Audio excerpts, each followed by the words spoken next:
Bismillahirrahmanirrahim. Assalamualaikum warahmatullahi wabarakatuh. Anak-anakku yang dirahmati Allah, kita lanjutkan yang kemarin. Kemarin kita sudah belajar tentang pengaruh gaya.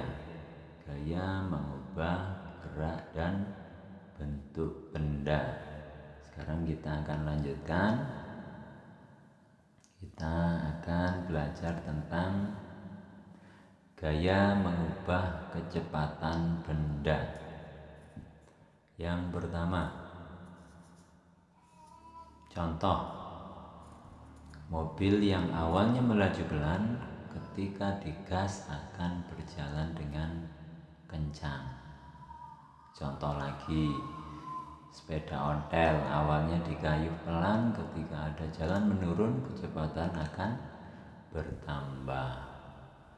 Kemudian lagi, mobil mogok ketika didorong oleh satu orang maka bergeraknya akan pelan.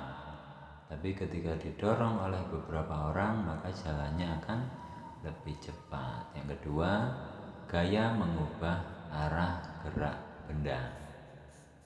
Berdasarkan sifatnya, gaya dikelompokkan menjadi dua, yaitu gaya sentuh adalah gaya yang timbul karena gaya langsung bersentuhan dengan benda. Contohnya gaya otot, gaya pegas, dan gaya gesek. Kemudian gaya tak sentuh adalah gaya yang timbul walaupun tidak langsung bersentuhan. Contohnya gaya magnet, gaya gravitasi, dan gaya listrik. Yang ketiga, pengaruh gaya terhadap keadaan benda dalam air. Tahukah kalian mengapa perahu dapat terapung di air dan mengapa batu akan tenggelam ketika dilemparkan ke air? Di dalam air terdapat suatu gaya yang disebut dengan gaya tekan atas. Gaya ini dapat menyebabkan benda bisa mengapung di permukaannya. Benda yang permukaannya lebar akan mendapat banyak gaya tekan ke atas, sedangkan benda yang permukaannya sempit mendapat sedikit gaya tekanan ke atas. Hal inilah yang menyebabkan kenapa perahu dapat mengapung dan mengapa batu dapat tenggelam.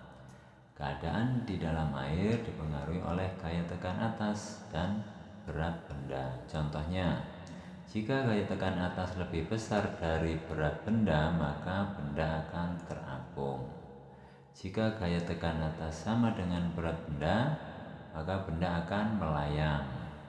Jika gaya tekan atas lebih kecil dari benda, maka benda akan tenggelam. Sekarang tugasnya anak-anak melakukan percobaan yang tujuannya mengamati pengaruh gaya terhadap suatu benda.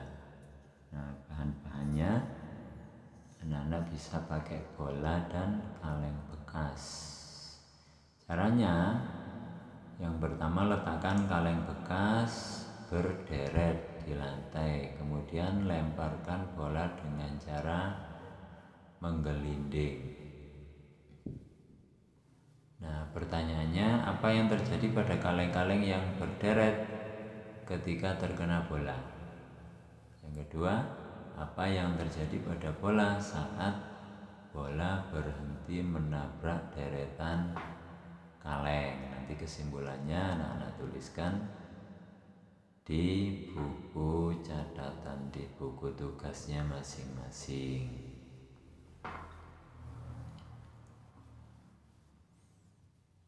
Ya, selamat belajar dan selamat mengerjakan tugasnya.